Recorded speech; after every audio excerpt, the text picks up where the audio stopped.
पुंडलिक वरदान विठ्ठल श्री ज्ञानदेव तुकाराम पंढरीनाथ भगवान की जय महाराज की जय भूत चिंतन श्री गुरुदेव वासुदेव हरी श्री गणेशाय नमः श्री सरस्वते नमः श्री प्रभु रामचंद्राय नमः परितराज्ञाभयाकृति मनतिहा स्वामी राजसूता या शिवदिता कायानर्था कैसा होईला कळेना असो पांडुरंगा करू प्रथम नमन श्री चरण संतांची त्यांच्या कृपा आशीर्वाद आणि कथेचा विस्तार बाबाजी सद्गुरुत असतो का बसलेले सर्व श्रोते मंडळी साधू संत यांना साष्टांगपणे पत्करून कथेला सुरुवात कथेचं अनुसंधान की कृष्णागराला चौरंगाला बांधलेला आहे देहदंडाच्या ठिकाणी नेलेला आहे राजाने फरमान सोडलेला आहे त्याचा हातपाय तोडा नंतर जीव मारा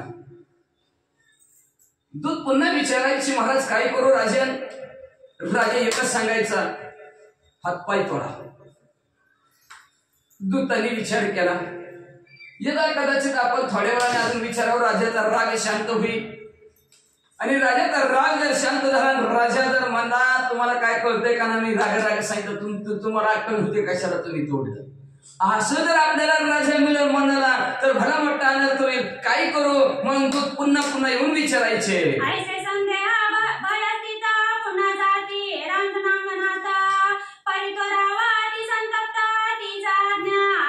असं मनात संशय झाला राग उतरला तर राजा आपल्याला मारा घ्यायचा नाही तुमच्यामुळे माझं पोरगं गेलं तुम्हाला कळत नव्हतं काय म्हणून पुन्हा विचारायला गेली राजन मृत्यूदंडाच्या ठिकाणी कृष्णगराला उभा केलंय राजा पुन्हा तीच आज्ञा हात पाय तोडा त्याच मग ते दूता निष्ठुरपणी चौरंगा आणि ते कनक गोंधनी तया लागी बैसवणी कार्यवर्ती वटवटीले राजाच्या आज्ञा आणि त्या राजाच्या आज्ञेनं निष्ठूर झालं त्यांचं मन सुद्धा दूतांचं सोन्याचा असा चौरंगावर असणार त्याला बसवलं गेलं आणि बसवून असणार जे राजाने काम सांगितलेलं आहे ते काम करण्यासाठी तयार झाले दूत शुद्ध चराते बांधणी असता तदानेता कृष्णगराते मनाची बंध सिद्ध केल्या असता खंडविखंड करावया चौरंगाला बांधलं केला चराटेने हात बांध पाय बांध आणि पाय बांधल्यावर सुद्धा एक दूत गेला म्हणला राजन आता चौरंगाला नेऊन बांधलेला आहे तरी राजाची तीच आज्ञा हातपाय तोडा परिकृष्णागारा संवादानेला वृत्तांत सकळा ग्रामात कळला मग चुंगारा मेळा विलोकावया धावती मग अख्ख्या गावात बातमी पसरली कृष्णगराला असणारा देहदंड राजा द्यायला लागला म्हणजे असणार मृत्यूदंडाच्या ठिकाणी नेऊन ठेवलेला आहे गावातली सगळी लोक असणारे आपापल्या खालच्या गल्लीतली वरच्या गल्लीतली सगळ्या गल्लीतली लोक मिळून बघायला आले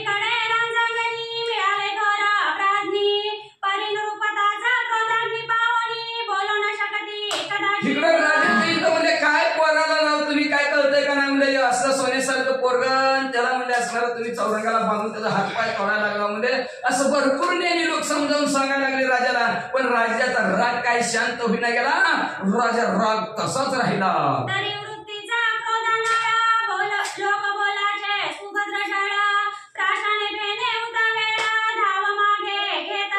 पण राजा आधीच रागीट होता वृत्तीचा आणि त्याच्यामुळे कुणी समजवायला सांगावं असं नसतंय जाऊ द्या मनुष्य हे चुकीचा पुतळा आहे एकदा चुकला मग काय झालं असं सांगायला गेलं राजाने आपल्यावर जर राग काढला तर नको का नाही ती पंचायत मध्ये म्हणून म्हणजे असणार सांग बोलणारी लोक बोलतच नव्हती सांगणारी लोक सांगतच नव्हती नीट बघायची भूमिका सगळ्या लोकांनी घेतली राजाच्या भेना रागा पुढं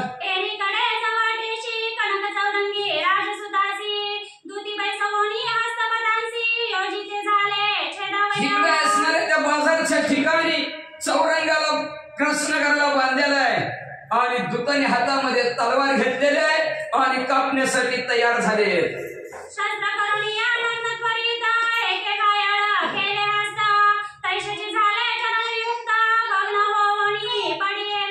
सर्व दिवशी त्यांनी असणारे मेहनत तलवार सप्प दिवशी मारल्याबरोबर पहिल्याच कुच्च्यातून हात देहाच्या बाजूला झालं दुसरा असणारा घाव मारला दोन्ही पाय असणारे तुकडे झाले उलटून चौरंगावून खाली कृष्णावर पडले एकाच्या कांतावर तलत येते कोणी कोणा न विचारित चैते पाहुणी संग्रामाते भयभीत संपूर्ण असा एकच अकांत उठला सगळेजण असणारे कुसमुसू लागलेले आहेत रडायला लागलेले आहेत पण सगळ्यांची भूमिका बघण्याची आहे कुणीच कुणाला विचारणार का कुणी केलं कसं केलं का राजाला एवढा राग आला उगच उगं केलं असं सुद्धा कुणाची हिंमत बोलायची झाली नाही सगळे नुसते बघत बसले तीक्ष्ण धारा शस्त्रे आणि ती एका गायक्षिती पदकमले पडलेली परत असणारा हात तोडलेला पाय ही तोडायचं म्हणून पुन्हा तलवार काढली सात दिवशी पायावर मांडली पाय सुद्धा असणाऱ्या ह्या देहाच्या वेगळ्या केला असा हात पाय तोडलेला असणारा कृष्णागर उलटून खाली पडला म्हणतात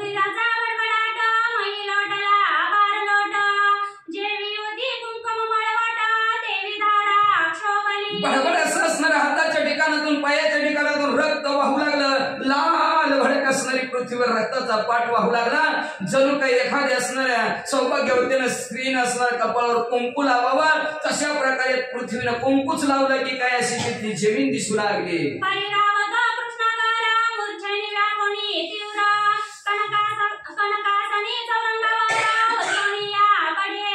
असणारा कृष्णागर राजा बेशुद्ध पडला तर हात पाय तोडल्यावर आता बेशुद्धच पडणार किंवा रक्त सगळं वाहा असणार अंगातून निघून चाललेला आहे चौरंगावून खाली असणार उलटून बेशुद्ध पडले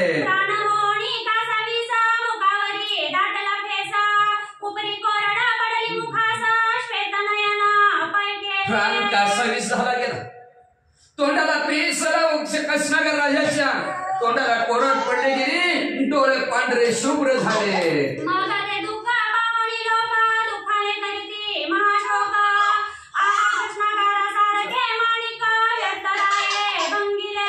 सगळे असणारे लोक बघणारे लोक दुःखित झालेले एकमेकाला म्हणू लागले कृष्णागरासारखा असणारा रत्न असणारा एकुलता एक मुलगा असणारा राजाने कशी अशी त्याची असणारी उभचे हात पाय तोडले म्हणजे काय फजिती केली का असं केलं राजानं असं रडत रडत लोक म्हणू लागले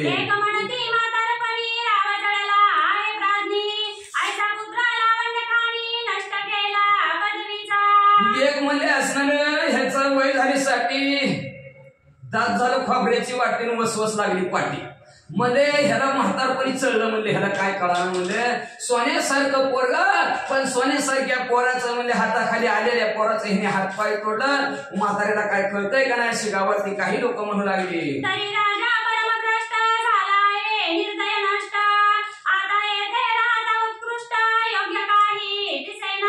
राजा व्यवस्थित राहिला नाही भ्रष्ट बुद्धीचा राजा झाला म्हणजे आणि ह्याच्या अंतःकरणाच्या ठिकाणी दया शिल्लक राहिली नाही म्हणजे काय ह्याच्या हाताखाली वागून आपलं कल्याण व्हायचे म्हणजे असणार गावचा पाटील झाला म्हणून काय गावच बुडवावा आणि सद्गुरु सायरा झाला म्हणून काय आचार बुडवावा आणि दिवा चांगला दिसतो म्हणून शेजारणीच्या पोपटावर निघून ठेवावा बरं आहे का म्हणजे असं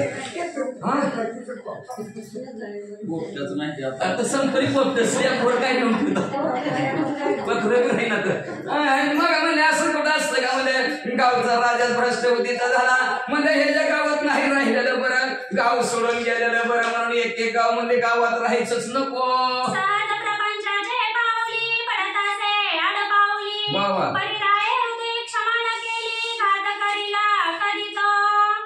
सहज प्रपंच करत असणं म्हणजे भांड्याला भांडं लागतं भांडण होत असतं म्हणजे राजाकडे मिटवाय गेलं की राजाला दयाच नाही की म्हणजे निर्दयी झाला दया शिल्लक राजाकडे राहिली नाही म्हणजे पोटच्या पोराला त्यांनी हात पाय कापल्यात म्हणल्यावर आपलं भांडण केलं तर आपल्याला तर जीवच मारेन बाबा ह्याच्या गावात राहायचंच नको गाव सोडून गेलेलं बरं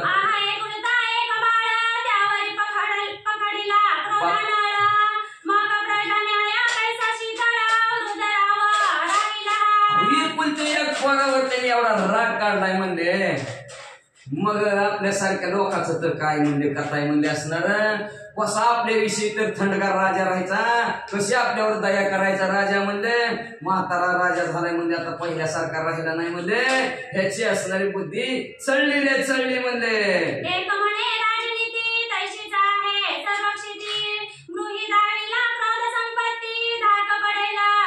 आता काय जगाच्या तोंडला हात लावता येईल का कुणी काय म्हणाल योग जंत्र म्हणला बरं झालं म्हणला राजाची सटकली म्हणला काय झालं म्हणजे अहो घरच्या माणसावर राग दाखविला का नाही बाहेरचे आपोआप घाबरत असतात म्हणजे म्हणून पहिल्यांदा ती घरच्या माणसावर रागावलाय असं म्हणू लागले. एक म्हणे भ्रष्ट कृष्णाकार कुबुद्धी धरिली मातेवर तै शिक्षा पावला साक्षात्कार राया दोष एक म्हणाला ती भ्रष्ट बुद्धीचा कृष्णाकर म्हणले आईवर नजर वागणे टाकायची असते का म्हणले त्याला कळत नव्हतं का म्हणले.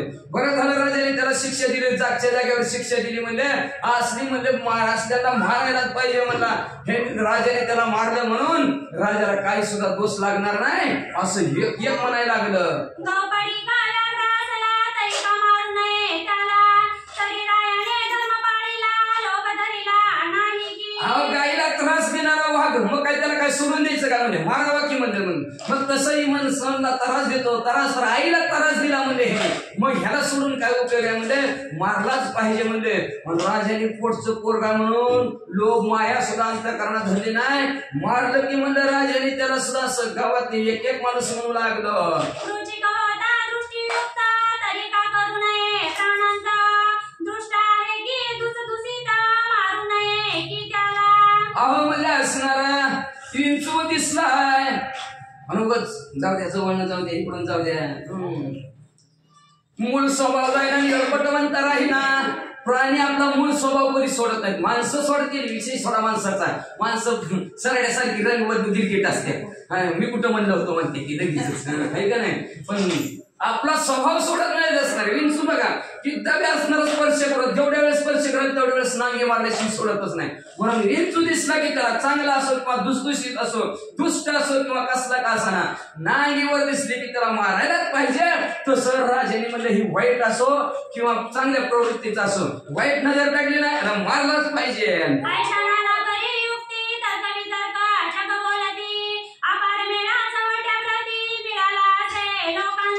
अशा नाना प्रकारचा आता कुणा जगाच्या तोंडाला काय हात लावता येते काय. ज्याला माहिती आहे ती म्हणायचं राजे उगच केलं ज्याला माहित नाही पोराकडे बघून म्हणायचे राजा बिसाळा म्हणे काय खरं नाही म्हणजे राजाचं. असं गावातली तो लोक असणारे त्या बाजाराच्या ठिकाणी म्हणजे त्या गर्दीच्या ठिकाणी मनाला वाटतं ते बोलू लागले.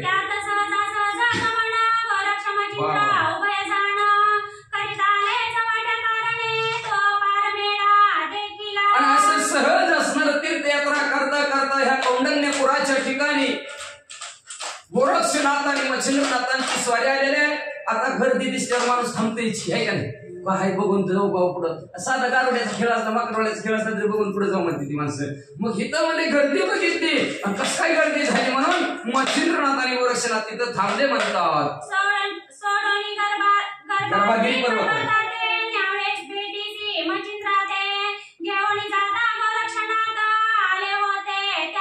तुम्ही म्हणतात त्या ठिकाणी का आले उगाच तर भिक्षा मागण्यासाठी आलेले त्या कौंडण्यपूरच्या गावामध्ये. पण ह्यांचं मार्ग काय की दत्तात्रय महाराजांनी बोलावलेलं आहे मच्छिंद्रनाथाची भेट घ्यायची आणि ह्या दोघांनी बी ठरवलंय गोरक्षनाथ आणि मच्छिंद्रनाथांनी दत्तात्रय महाराजांची भेट घ्यायची म्हणून म्हणजे जाता जाता या ठिकाणी आलेले आहेत.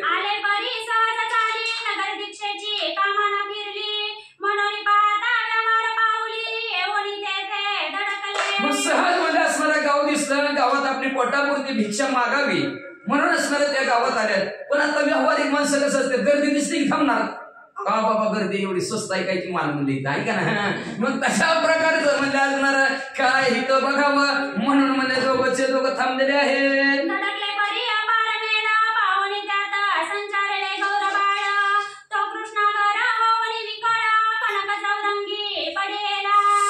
भरपूर गर्दी आहे. मच्छिंद्रनाथ मागच थांबले आणि गोरक्षनाथ आत गर्दीत शिरले. काय आता बघा आपल्या मागच्याला दिसत नाही म्हणून कसं तरी गर्दीतनं घुसून ती बघणार. मग गोरक्षनाथ आतमध्ये गर्दीत जाऊन बघितलं तर सोन्याच्या चौरंगावर हात पाय पडलेलं अवस्थेत मुलगा बघितला.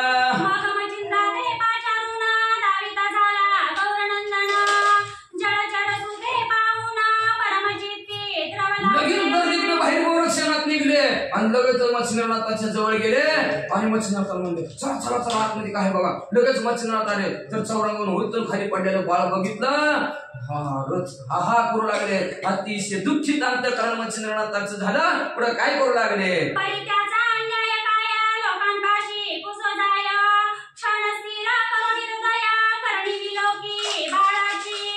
लागले विचारू लागले अहो बाळाने काय करतो म्हणे त्याच्यात हात पाय तोडल्याचं आता कोण सांगायला लागलं त्यांनी वाईट नजरेने ऐकून बघायला लागला ती चर्चा झाली ना सगळी गावात सगळ्यांनी व्यक्ती सांगितलं कारण मच्छिंद्रनाथाला कोण म्हणायचं असं झालं की म्हातारा आहे त्याला राग आला राग कोणाचा हात पाय तोडलं नाही एक जण म्हणजे त्यांनी त्याच्या आईकडे वाईट नजरेने बघितलं म्हणून त्याचा हात पाय तोडलं असं गावातल्या लोकांनी मग सांगितलं मच्छिंद्रनाथ म्हणजे काही लोक असं म्हणतात काही लोक असं म्हणतात कुणाचं खरं धरावं म्हणून अंतर्यामी दृष्टीनं मच्छिंद्रनाथाने बाळाने काय केलं हे पाहू लागलं काय दिसलं चित्र पुढे ऐका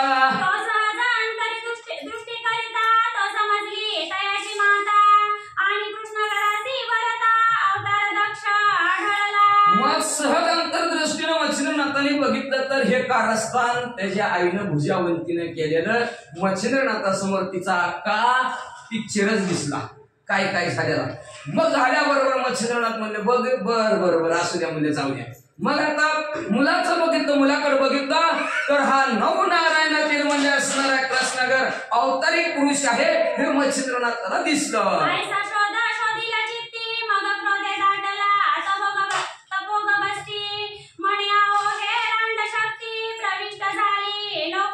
अवतारिक पुरुष आहे देव माणूस आहे कळलं गेलं असणाऱ्या मच्छिंद्रनाथाला अतिशय राग आला रागाच्या भरात म्हणला असली भ्रष्ट बुद्धीची स्त्री नसलेली बरं असं मच्छिंद्रनाथाने चित्ताच्या ठिकाणी विचार केला उग असली शक्ती म्हणजे जगताच्या ठिकाणी प्रविष्ट झाली म्हणजे काहीही असणारे करायला लागलेत म्हणजे वाईट वक्त बोलून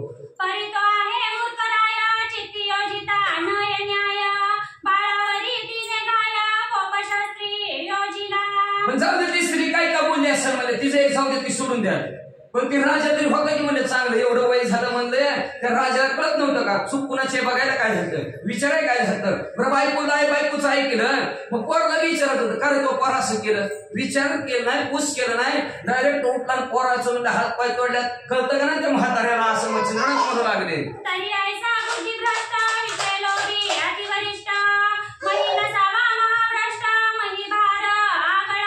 रागाला मच्छिंद्रनाथाला रागाच्या भरात म्हणजे असा विषय सक्त माणूस आणि असा भ्रष्ट बुद्धीचा माणूस आणि त्यातल्या त्यात बायकोचं ऐकणार बायबुद्धीचा माणूस पृथ्वी तळावर नसलेला बरा हा म्हणजे खायला कर धरणीला भार आहे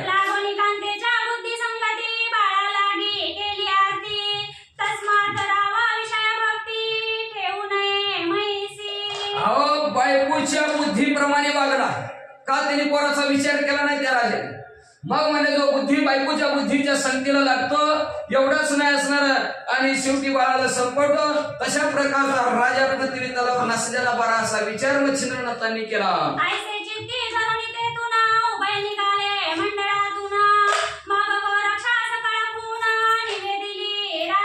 असं चित्ताच्या ठिकाणी धरलं मच्छिंद्रनाथांनी म्हणजे हे नसलेला बरा म्हणजे खनिष्ठ भार म्हणजे पृथ्वीला म्हणजे मग दोघं असणारे त्या गर्दीतून बाहेर निघल्याबरोबर असणार मग मच्छिंद्रनाथांनी गोरक्षनाथाला सगळं सांगितलं बाबा ती बाळ पोरगा असं आहे त्याच्या आईनं असं केलं बाबा काय पोराची चूक नव्हती तरी त्या राजाने मारला ही सगळी माहिती सांगितली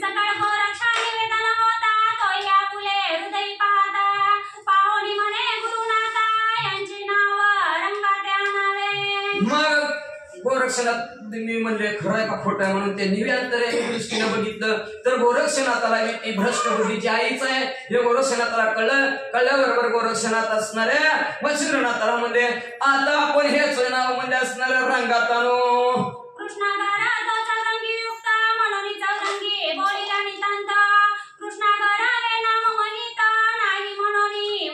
आता म्हणजे ह्याचं नाव कृष्णनगर होतं पण ह्याला म्हणजे असणारा चौरंगाला बांधून ह्याचा हात पाय तोडल्यात म्हणून ह्याला आपण असणारा रंगात आणून दुसरं नावच बदलून टाकू म्हणजे ह्याचं कृष्णनगर कुणाला माहित नाही असं करू तिथून पुढे ह्याचं नाव चौरंगीनाथ ठेवू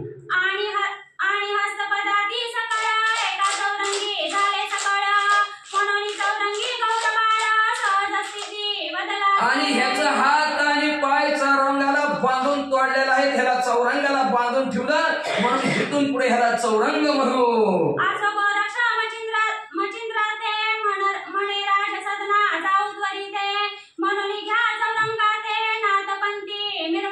सहज असणारे गोरक्षनाथ मच्छिंद्रनाथाला म्हणजे आता आपण जाऊ राजाकडे आणि त्या राजाला काय म्हणून माहितीये का मागणी मागायची तुमचं बाळ द्या म्हणजे आम्हाला आणि आपण म्हणजे असणाऱ्या त्या चौरंगीला घेऊन जाऊ आणि नाथपंथाची दीक्षा देऊन नाथपंथात तुम्ही सुरू म्हणले रामचंद्राय मच्छिंद्र म्हणे कर्मशासन रावणारी ते दुःख वादून मग न्यावा शिवानंदन नाथपंथी मिरवावया.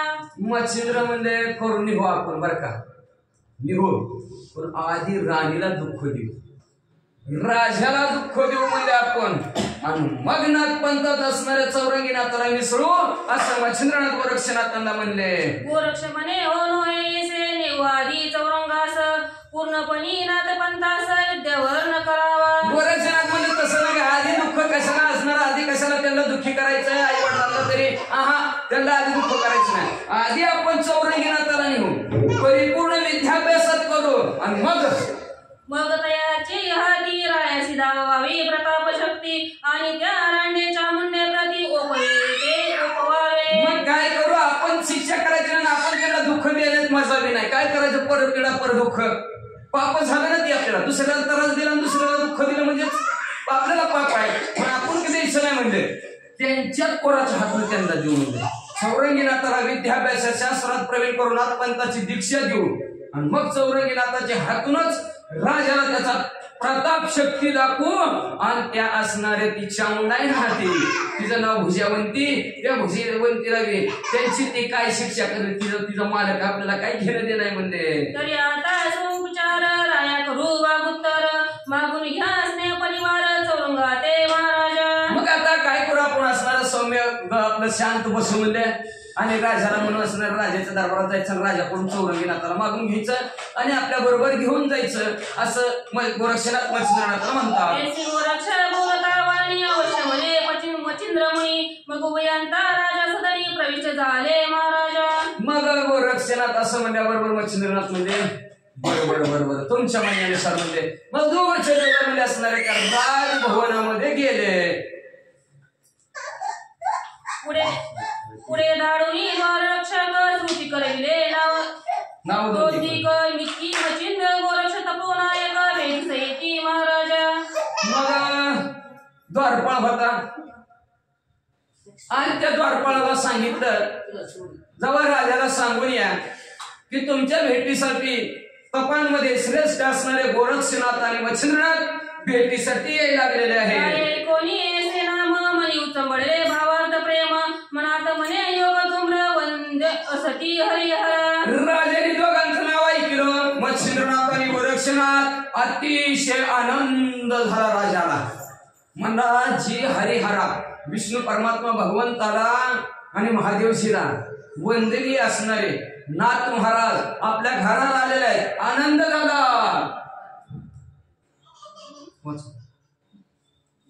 परिमम दैवर्णव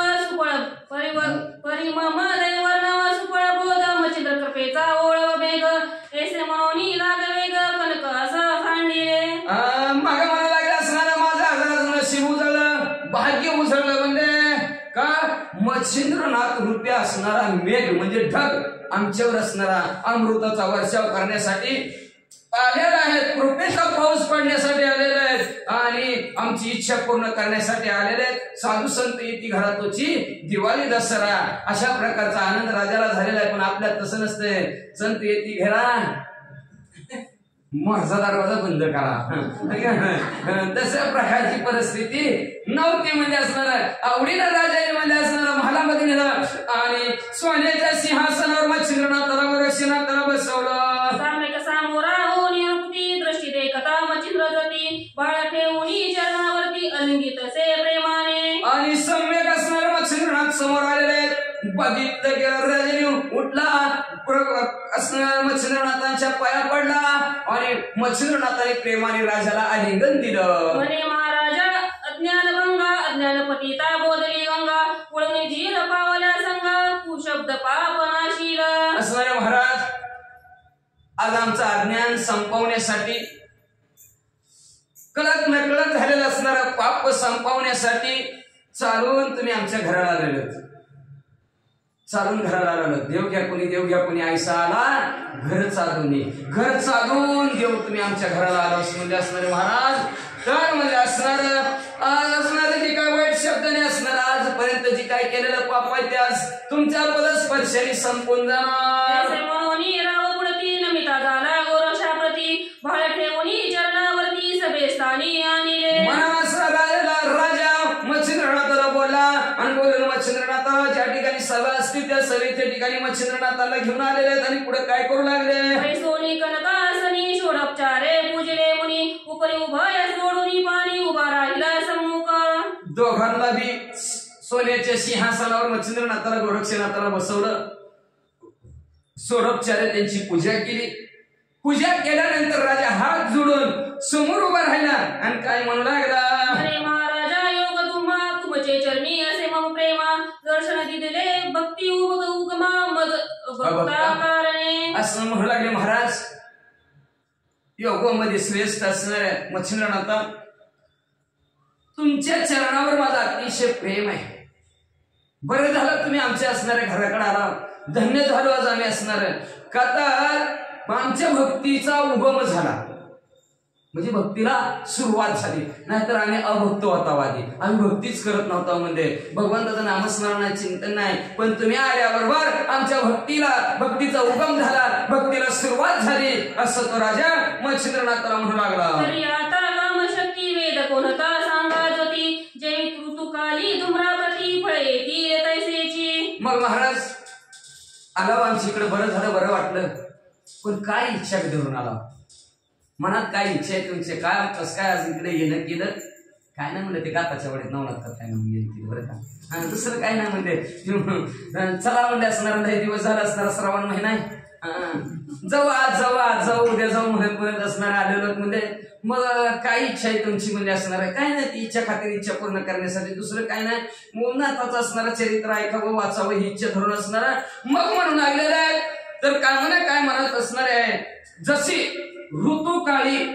ऋतुकाळी ज्या त्या झाडाला जी ती फुलं येतात तशा प्रकारे तुम्ही आमच्या इकडं आला. तरी चिच्छती उल्हासपणे अर्थ दावा मज कारण ते त्यावरी कामना पावन दुष्ट होईल. जसं ऋतुकाळी झाडाला फुलं जशी येतात तशा प्रकारे तुमच्या मनातली जी काही इच्छा असेल तशी आम्ही असणारी पूर्ण करू. लवकर बोला. ऐसे बोलता नरेंद्र पाळ मच्छिंद्रची धुम्राचे फळ शब्द चातुर्याला पिता सरसाळ चौरंगा भावी निघाले. आणि असं राजा बोलल्याबरोबर मच्छिंद्र रूपी असणारे चित्तरूपी झाड त्या झाडातून गोड अमृतासारखं फळ निघलं. काय फळात शब्द चातुर्य रूपी असणारं फळ निघलं गोड निघलं रसाळ निघलं काय निघलं. तेवढं ती तुमचं चौरंग आहे ना ती कृष्णागर पडलेला तुम्ही चौरंगावर तोडलेला तेवढा फक्त आम्हाला द्या एवढं मच्छिंद्रनाथाने मागितलं. म्हणे महाराजा नरेंद्रोत्तम एक काम वेदराम आज तुमच्या कौंडव्य ग्राम शासनी बाळवी लोक. महाराज म्हणजे आम्ही तुमच्या गावामध्ये कौंडण्यपुरामध्ये आलेलो तर त्या कौंडण्यपुरामध्ये असणारं तुमचं जे काय चौक आहे त्या चौकाच्या ठिकाणी एक बाळ म्हणजे त्याचं चौरंगाला हातपाय तोडलेलं त्याला कुणीतरी शिक्षा केलेली आहे. त्या बाळाला बघितलं बाळाला बघून रायतिष्ठता कोपाग्र हस्तपद केले बघणं तो जरी तुमचा न्याय उत्तम आम्हाला घेऊ पावा. म्हणजे तुम्ही राजाने त्या पोराचा हातपाय तोडल्यात आम्हाला असं कळलं. मग तुमचा त्याने अन्याय केला म्हणतो तुम्ही तोडलं ना तुमची चूक केली म्हणतो तुमचं तोडलं ना. मग तुमचा जे काय अन्याय बाळक आहे ना तो बाळ तो आम्हाला देऊन टाका असं मच्छिंद्रनाथ म्हणू लागले. कोणी मात हृदय गदगदोनी असत म्हणे महाराजा योगी समर्थ काय त्या कराले नेमोनी. राजाला मागितलं तेवढं ते हातपाय तोडलेलं बाळ आम्हाला देऊन टाका म्हणजे राजाला हसूच आलं की मग मोठे हसा लागला. म्हणला तुम्ही योगी माणसं ह्या गावात त्या गावात राहणारी म्हणला न घरका न घाटका रोज कुठेही फिरणारी म्हणला आणि असल्या हात तुटक्या पाय तुटक्या माणसाला संग घेऊन काय करणार बाबा. म्हणाल करी सेवा भक्ती तरी बघणं झाला पद असती तरी त्या पद कामाया शक्ती काय सैसेना. अहो तुम्ही माणसाला ह्याला घेऊन जावं ह्याच्याकडून आपली सेवा भक्ती करून घ्यावी. ह्याला म्हणलं पाणी दे म्हणलं तर ह्याला तांब्या धरायला हात नाहीत आणि त्या डेऱ्या पसवरच असतो ह्याला पाय सुद्धा नाहीत. मग तुम्हाला ते पाणी बी तुमचे असताना हातही नाही तर पायी नाही, तुमची कशी सेवा करील म्हणले, आणि चालायला सुद्धा त्याला पाय नाही तर कसं करचाल तुम्ही? तुम्ही कृपावूनी आपुल्या स्कंदी वागवाल की कृपाली, तो स्वामी तुम्ही सेवक बुद्धी आचराल की महाराजा. तुम्हालाच म्हणले त्याच्या खांद्यावर घेऊन वागावं लागलं म्हणजे असणार, आणि उलट होईल उपराठी कटकट. ती तुमचा स्वामी, तुम्ही त्याचे नोकर व्हाचाल म्हणजे, तुम्ही मालक व्हायचं सोडायचाच, तीच तुमचा मालक व्हायचा. उतरवा, बसवा, मला पाणी द्या, मला जेवायला द्या, घास भरवा, असलं कुठं नाही योगी माणूस असून तुम्हाला हे बाळाचं करावं लागतं. राजा बोलू लागला. यावरी बोले मच्छिंद्रनाथ, तो सत्यपणे शक्ती की अशक्त, इतके वद की अमुचे अर्थ कासया तो पासी. त्याच्यानंतर मच्छिंद्रनाथ म्हणे, तुला काय घेणं दे नाही, खाऊस घाल पिऊस घाला, मला वजन नोकर चाकरा, ती पुढचं बोलूच नका, बड्या बड्या वाका, गप बसा जागेवर. म्हणजे तुम्ही फक्त एवढं मला सांगा, आमच्या आम्ही जाणू की ताकदवान आहे का लिचपीचा आहे का, त्याला पाणी द्यायला येईल नाही द्यायला येईल, सेवा करता येईल नाही करता येईल, ते आम्हाला पुढचं सांगू नका, फक्त बाळाला देता का नाही एवढं बोला. ऐसे बोलता मच्छिंद्र जाती अवश्य म्हणे, शाशांग नृपती घेऊन जावे आवडल्या चित्ती सिद्ध संकल्प महाराजा. असं मच्छिंद्र बोलल्याबरोबर राजा म्हणला, हो का तुमच्या चित्ताला आवडलंय ना बाळ, बिनधास्त घेऊन जावा म्हणला राजा. ऐसे बोलता गरापाळ उठून आले तत्काळ, परोपकारी अधिक नवाळ चौरंगापाशी पातले. अशा प्रकारचा राजा बोलल्याबरोबर राजापासून मच्छिंद्रनाथ गोरक्षनाथ लगेच उठले, जिथं बाळाला कापलेलं होतं तिथं आल्याबरोबर परोपकारी म्हणून धर्म जाग सदैवाचा बा परोपकारी, जगायचं तर थोडं तरी जगाचं, जगासाठी जगायचं, थोडा तरी परोपकार करायचा जन्माला आले, नाहीतर काय उपयोग, नाहीतर आला तसा गेला काहीच उपयोग नाही. दुसऱ्यावर परोपकार करणारा ती कानवल असणारे मच्छिंद्रनाथ त्या चौरंगाजवळ पोहोचले. चौरंगी रुचिरयुक्त तैसिंचलीला मही भुवसूत नेऊन आपले शिबिरात हस्तपाद तळविले. लगेच चौरंगासहित त्याला तसंच उचललं. आपलं शिबिर त्यांचं जिथं जाईल तिथं तंबू म्हणायचं आपल्या भाषेत, ठोकलेला असायचं गावाच्या कडेला. मग तिथं असणारे गेल्या आणि गरम तेल केलं, त्या गरम तेलामध्ये ह्याचा हात आणि पाय बिन हल्ली उचलून दिलं आणि त्याच्यात ती तळून काढलं. येथे श्रोते कल्पना घेती जीवा जीव करीती जती, तेने चौरंग हस्तपदाप्रती स्नेहकडी का तळविले. श्रोते मंडळी मला तर कल्पना घेतलेलं म्हणजे असणारे, मेरे माणूस जिथं उठविलं, मेलेल्या माणसाला जिवंत करण्याची ताकद ह्यांच्यात आहे, संजीवनी नावच्या मंत्रात. इथं मेलेला नुसतं हातपाय तुटलेला आहे, मग ह्याला जिवंत ह्याचा हातपाय ह्याला तोडता आलं नसतं का, ह्यांनी तेलाच्या तळे का कळलं वाचा. निर्जीव पुतळा नृत्य करीती तेथे मिरविले गैनीनाथ, मग हस्तपदा निमित्त काय आवश्यक झाले. काय अशक्य त्याला हातपाय जोडायला म्हणले, त्यांनी चिखलाच्या गोळ्यात माणसाची निर्मिती केली. गैनीनाथाचा जन्म गोरक्षनाथाच्या हातून झाला म्हणले, मग त्याला ह्याचा हातपाय जोडता येत नव्हतं का, फिरकोला म्हणलं की चिपकायचं नाही तर काही शिष्ट लोक आले, ह्यांनी ऑपरेशन करून टाकलं असतं म्हणजे. काय अवघड आहे म्हणजे, त्याला काहीच अवघड नव्हतं म्हणजे, पण त्यांनी डायरेक्ट तेलाच्या कढईत ठेवून का तळलं. तरी कवी म्हणे पुढील कारणे होते म्हणून मच्छिंद्राने लोकडिया द्विगुणाने स्नेहितले पदार्थ. पण कवीवरी असणारे मालूजी म्हणू लागलेले आहेत, पुढचं कार्य मच्छिंद्रनाथांनी चाललं होतं, पुढचं भविष्य जाणून म्हणजे त्या गरम तेलामध्ये असणारे म्हणजे तेलाला आग लावली कढईत खाल्लं आणि ती अग्नी म्हणजे अग्नी लावून कढईला म्हणजे असणार उकळून दिलं तेल, त्या उकळत्या तेलातून हात पाय तळून काढले म्हणतात. दुःखाचे शमन पुढे भा म्हणती नेमा नेमा समान उत्तमात्म फळ मिळवू यासी. मला म्हणजे आताचे जे काय असणार दुःखात तुरता झालेलं ते दुःख संपवायचे, जागच्या जागेवर संपून टाकू म्हणजे असणार दुःख. मग पुढे असणार काय असेल ते नेमाने आपण असणार पाहू म्हणजे, आणि नक्की पाहिल्यानंतर उत्तमच फळ प्राप्त होईल असा विचार मच्छिंद्रनाथांनी केला. ऐसा विचार करून चित्ती तो लागले पदस्ती, मग ते राहून कराती पुढे गमती महाराजा. आणि अशा प्रकारचं पुढचं भविष्य जाणलं गेलं, म्हणून हातपाय असणार त्याचं कढईतनं तेलातनं असणार तळून काढलं गेलं, आणि काढून एक रात्र त्या कौंडण्यपुरामध्ये राहिले.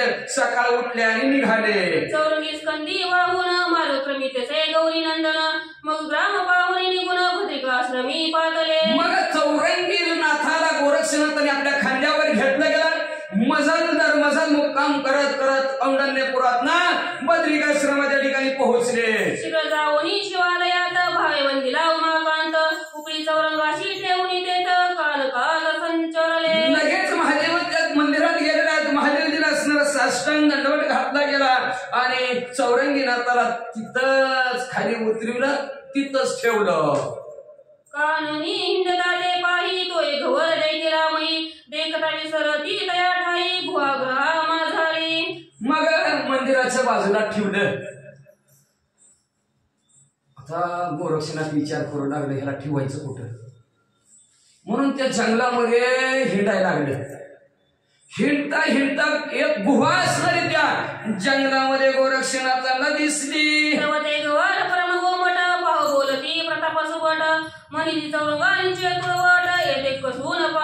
मग ती असणारी जी काय गुहा होती अतिशय गोमटी सुंदर चांगली होती म्हणजे असणारी. गोरक्षनाथाने विचार केला त्या चौरंगीनाथाला ह्याच गुहेमध्ये बसवायचं, ह्यांच्याकडून तप करून घ्यायचं, ह्यांची परीक्षा बघायची असा विचार गोरक्षनाथाने केला. मग काय करीते झाले जती एक शिळा विस्तीर्ण शक्ती गोरक्षनाथे आणली. पाहू म्हणजे तुला कसं करतंय, काय करतंय, कसं राहतंय, त्या गुहेतच ह्याला ठेवायचा असा विचार गोरक्षनाथाने केला. आणि ती गुहेचा दरवाजा बंद करण्यासाठी किंवा असणाऱ्या गुहेत एक प्रकारे काहीतरी आता काय शिळचं त्यांना करायची काय म्हणती, भली मोठी शिळा आणली आणि परी गुहागृहात उचलून वरल्या जमिनीत शस्त्रास्त्र अंधकार व्यक्त केला असे. मग ती शिळा आणली, त्या गुहेच्या असणारा दरवाजा म्हणून असणारी ठेवली, उचलून ठेवली आणि शस्त्र त्याच्यावर असणारे मंत्र टाकला. गोरक्षनाथाने काय म्हणायचं ते म्हटलं आदर राहावी ना शिळ, म्हणून त्याच्यावर मंत्र टाकला आणि सगळ्या गुहेत गडद असा अंधार केला. कृत्य करून पुन्हा परतोनी आले ना संधी वाहुनी चौरंगाचे पुन्हा परतून गेले त्या ठाई. अशा प्रकारचं कृत्य गोरक्षनाथाने केलं. पुन्हा असणाऱ्या चौरंगीनाथाच्या जवळ आले आणि चौरंगीनाथाला आपल्या खांद्यावर घेतला आणि त्या गुहेजवळ आलं. तेव्हा ग्रहद्वारा समीप तरू एक होताशी विशाळ रूप त्या खाली प्रताप दीप सावलीत बैसविले. मग त्या गुहेजवळच एक भला मोठं असणारं झाड होतं आणि त्या झाडाच्या सावलीला मच्छिंद्रनाथ बसले. पुढे गोरक्षनाथ काय करू लागले, बैसले परी गोरक्षासी मच्छिंद्र म्हणे भावउद्देशी अनुग्रह चौरंगासी या ठाई उपावा. बसलेले आहेत मच्छिंद्रनाथ, पण मच्छिंद्रनाथाने गोरक्षनाथाला सांगितलं बाबा ह्या झाडाच्या सावलीला म्हणजे आणि ह्याच गुहेच्या ठिकाणी ह्या चौरंगीनाथाला तुम्ही अनुग्रह द्या, उपदेश करा. ऐसे बोलता मच्छिंद्रनाथ गोरक्षवदसे उत्तराते मम अनुग्रह तपासणीला लाभ होत असे महाराजा. असं मच्छिंद्रनाथ म्हणल्यावर गोरक्षनाथाने म्हणजे असणार माझा अनुग्रह देवता म्हणता तुम्ही, पण तप केल्याशिवाय माझा अनुग्रहाचं फळच प्राप्त होत नाही. म्हणजे तप करावं लागतं म्हणजे आधी मी काय तुमच्या नाही काय डॉक्टर हात ठेवला की झालं म्हणजे मला नाही, मला माझा आशीर्वाद लागण्यासाठी अनुग्रह देण्यासाठी आधी तप करावं लागतं म्हणजे. तरी चौरंगाचे अनुष्ठान पूर्ण स्वरूपी मी पाहिन मग प्रसन्न चित्ते देईन अनुग्रह महाराज. तर मी चौरंगीचं अनुष्ठान कशा प्रकारे असेल, काय चौरंगी करल, पूर्ण स्वरूपाला मिळाली. आता ती रूपात आहे, स्वस्वरूपाची जाण त्याला करून देईल. कोण आहेस तू, कुठून आलास आणि कशासाठी चालास हे त्याला ज्यावेळेस कळल त्यावेळेस मी त्याला अनुग्रह देईल. अशा प्रकारचं गोरक्षनाथ म्हणले. जैसे बोलता वरदयुक्ती मच्छिंद्र म्हणे बलविनी नीती तरी याई ठाई चौरंगाप्रती तपा लागी. अशा प्रकारचं गोरक्षनाथ म्हणल्या बरोबर मच्छिंद्रनाथ म्हणले बरं बाबा तुझ्या मनाने. मग म्हणले बसव बाबा तपश्चर्याला. गोरक्षनाथ म्हणले ह्याच गुहेमध्ये तपाला बसवतो. श्री गणेशाय नमः, श्री सरस्वते नमः, श्री सद्गुरे नमः. ऐसे म्हणून गोरक्षासी पुसता झाला चौरंगासी हे बाळा तू पूर्ण तपासी बसतोसी की कया.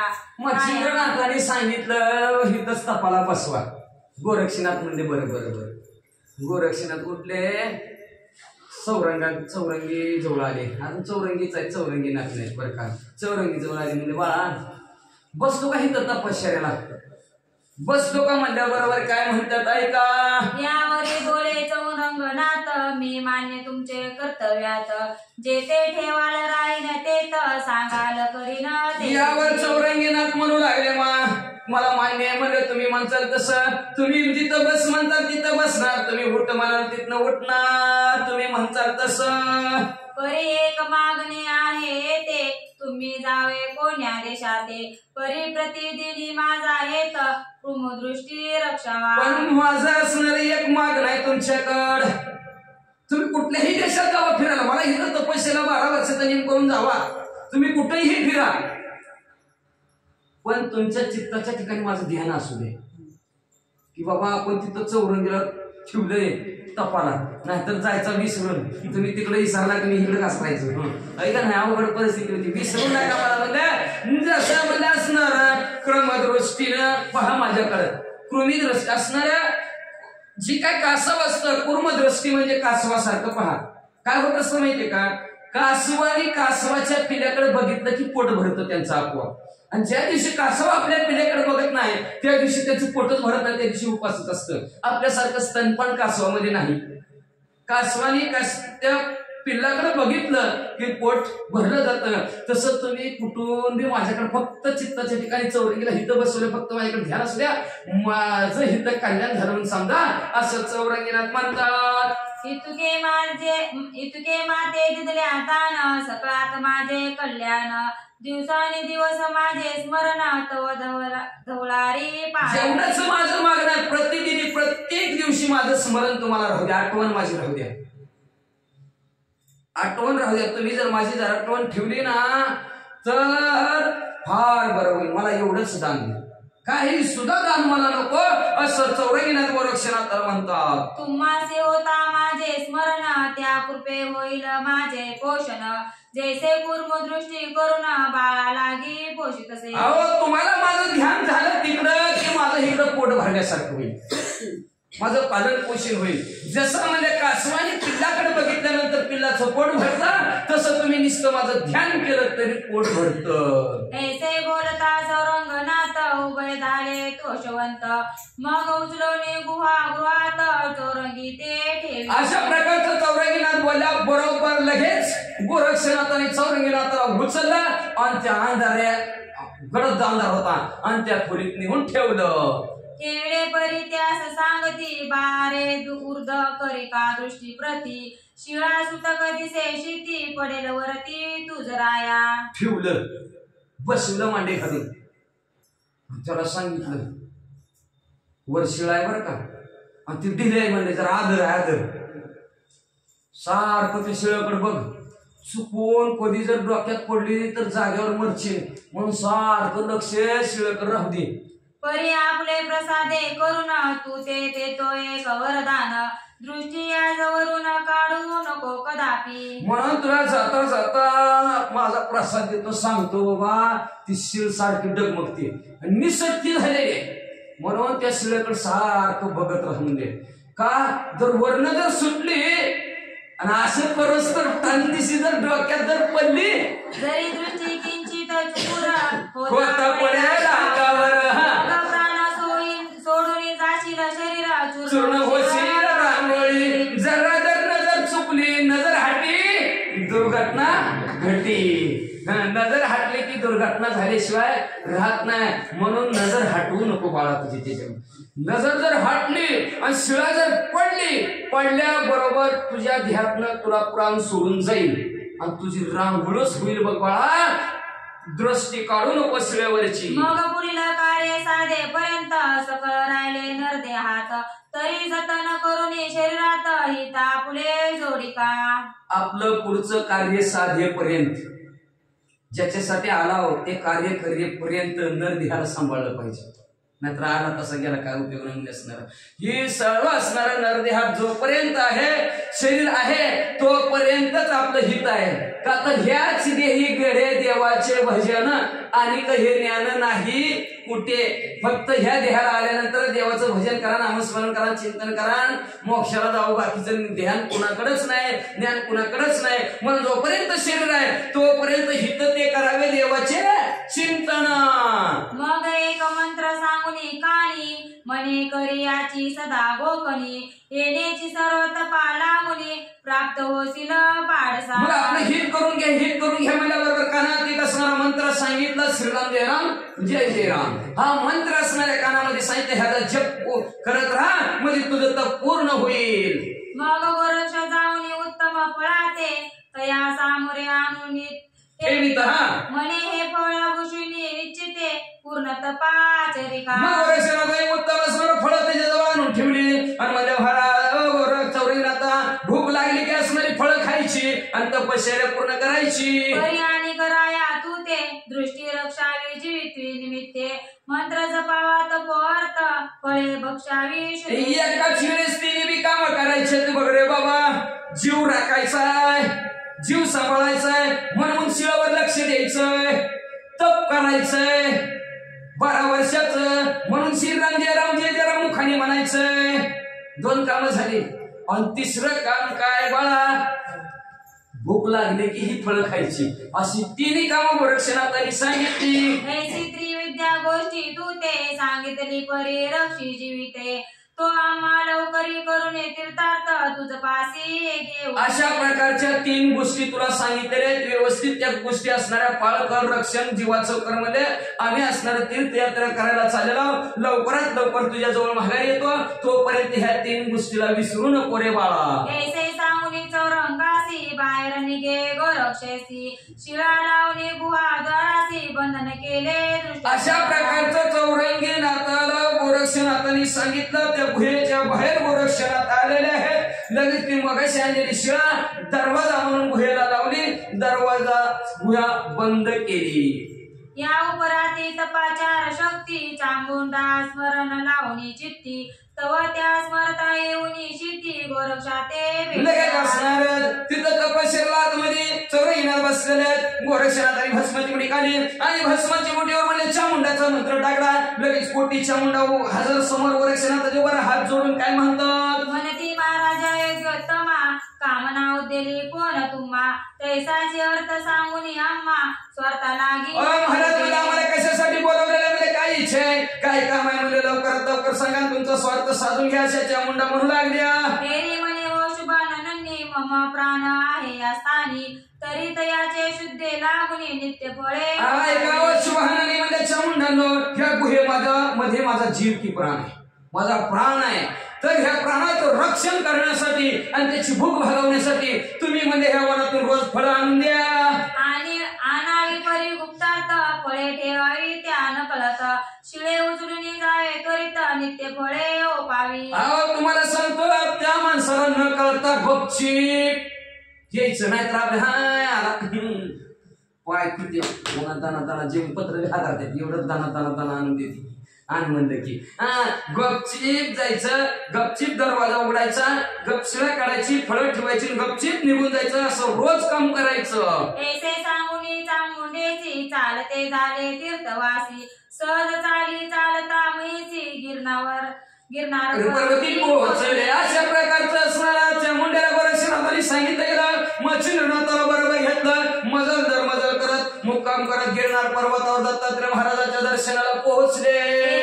चामुंडा सकळ उत्तमानुनी देती फळे शिळा उचलून उता वेळ काननाथ सांडिती. मग इकडं म्हणजे असणाऱ्या चामुंडा रोजच्या रोज त्या वनातून सुंदर असणारी फळं आणू लागलेल्या.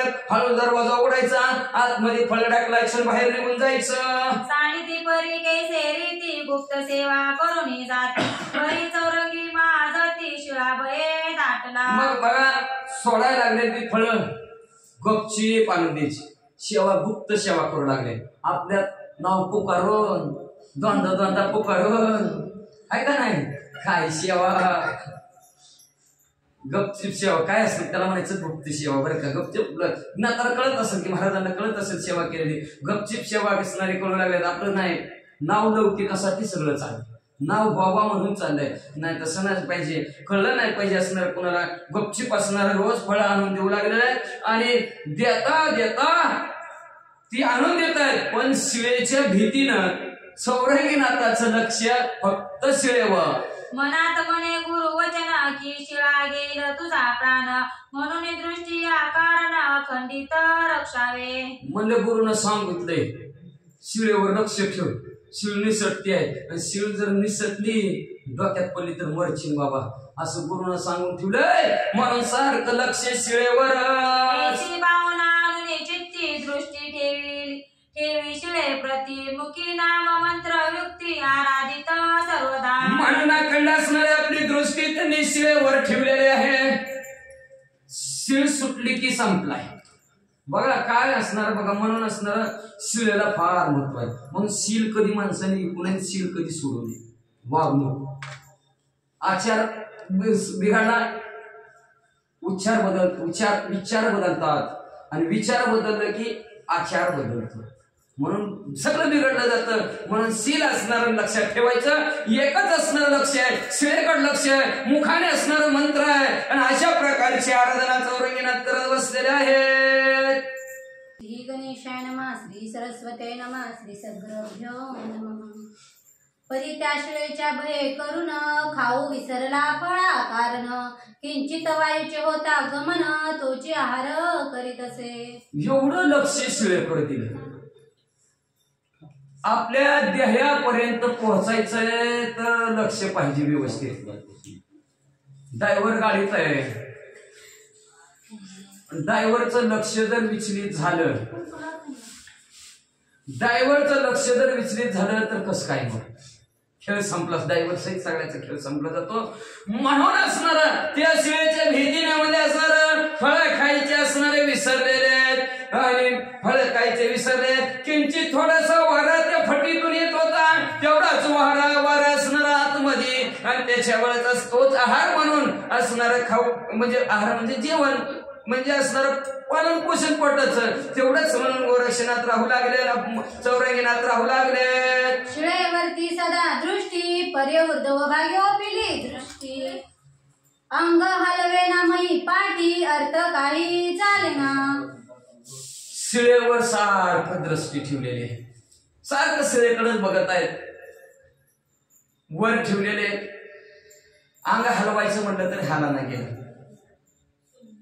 आता अंग हलवायचं म्हणलं तर अंग असं असं हल्लं, असं बघितलं असं असं हल्लं, अंग हलेल. काय करावं? अंग हल्लं की नजर हटती.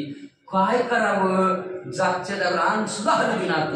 जरी करावे चलन वलन नेन दृष्टीसी चुकुर पण आले आशिला घेईल प्राण म्हणून हाले ठायते. जरा म्हणजे ह्या मांडीवर व्हावा म्हणलं, ऐका नाही सारखं असं बघत असं व्हावा म्हणलं तर नजर शिळेवरची हटली आणि शिळेवरची नजर हटली की शिळा डोक्यात पडते आणि शिळा प्राण घेतल्याशिवाय राहत नाही. म्हणून हालाना सुद्धा गेलं जागच्या जाग्यावरच पुतळ्यासारखंच टॅची वाचा.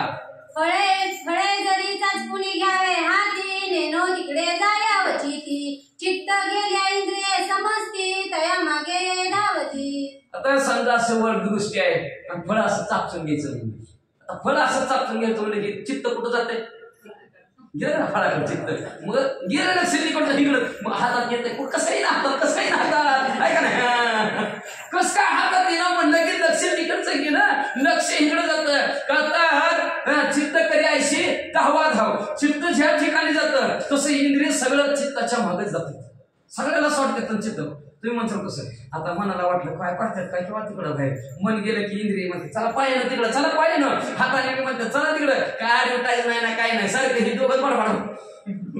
तिथं म्हणजे नुसतं डोळ्याचंच काम आहे, डोळ्याचं काम नाही कानाचंच काम आहे. डोळ्यानं बंद डोळ्या बंद आणि कान उघडे का तर काम तेवढंच आहे म्हणतात. मग चित्ताशी काही धावा धाव. चित्त काय करतं? जिकडं चित्त जाईल त्याच्या पाठीमागे इंद्रिय सगळे धावते. ती म्हणजे जसं ट्रॅक्टरचं हेड गेलं का ट्रॉली जशी मागे जाते तसं सगळी इंद्रिय चित्ताच्या मनाच्या पाठीमागे जात्यात. मन फळ खायला गेलं की सगळी इंद्रिय तिकडे गेली, झालं की काम. मग चित्त बुद्धी अंतःकरण ही तो ऐके वा वा वा वा. फळस्पर्शिता भावने करून भ्रष्ट होतील सरसोय. म्हणून चित्त बुद्धी अंतःकरण हे एकाग्र झालं पाहिजे. का तर पाणी तेरा रंग कैसा जिसमें मिला वैसा. चित्ताला जो विषय आवडतो चित्त तिकडे धावाधाव करतं. लगेच निसतं चला म्हणतो हे उठ लवकर काय उपयोग नाही म्हणतो.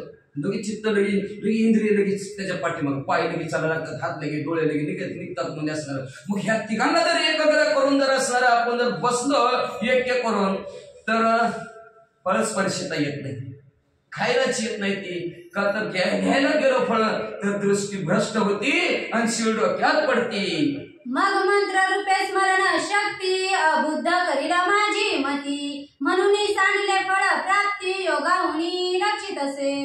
मग आता मंत्र बी म्हणायचा मुखाने आणि असं शिळकर बघायचं मंत्र म्हणायचं फळं बी खायचे.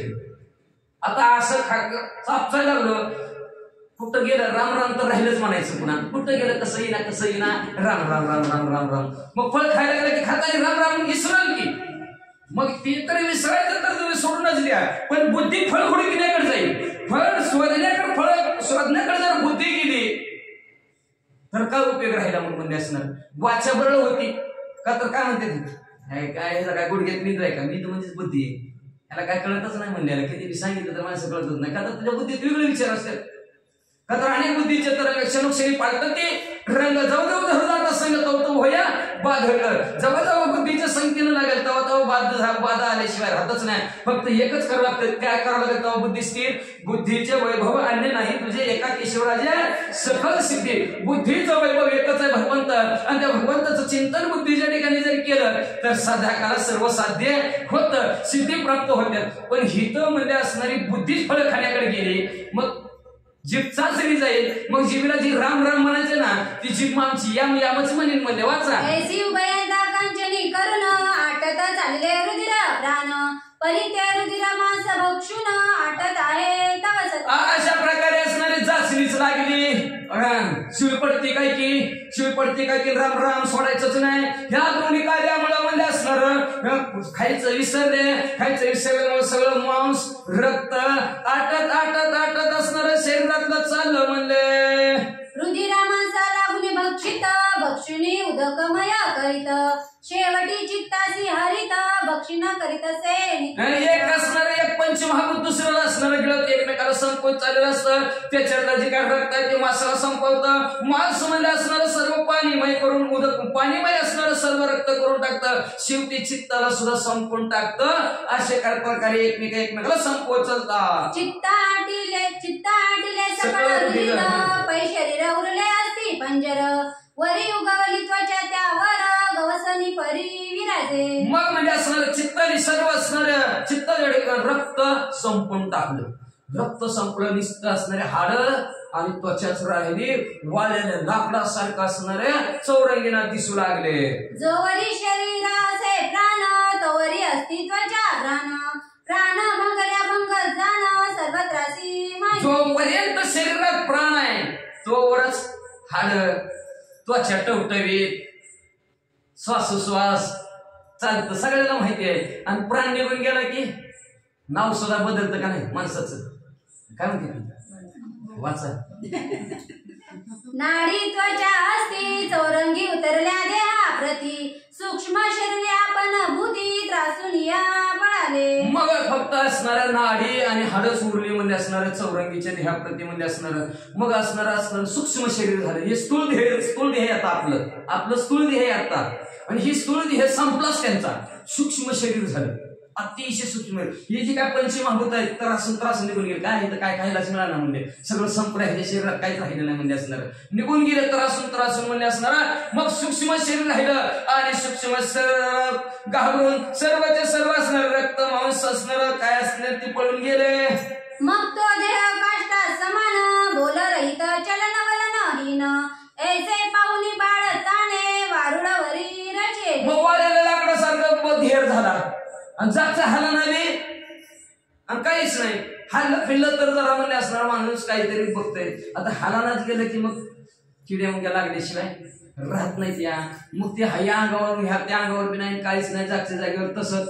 मग ती वारुळ वाळवी ती वाळव्या लागायला सुरुवात झालं. देहावर त्या वाळव्याने वारुळ रचलं आणि वारुळाच्या आतनं सुद्धा श्रीराम जय राम जय जय राम. मग तितुक्या दृष्टी हरल्या प्रति मुखी ध्वनी मंत्र शक्ती तितुके उरे मग निश्चिती जिकडे तिकडे झालीसे. मग अख्ख्या अंगावर वारुळ रचलं. नजर तिकडं तशीच राहिली शिवेकडं त्याच्यावरून असं वारुळ झालं. फक्त वारुळ त्या वारुळातनं बाहेर आवाज यायचा फक्त श्रीराम जय राम जय जय राम. ऐसे परी चौरंगी ते झाले आहे निकडे हाते यावरी पुढील स्वार्थे पुढील अध्यायी ऐकाटे. अशा प्रकारची चौरंगी नाताच्या देहाची अवस्था झाली.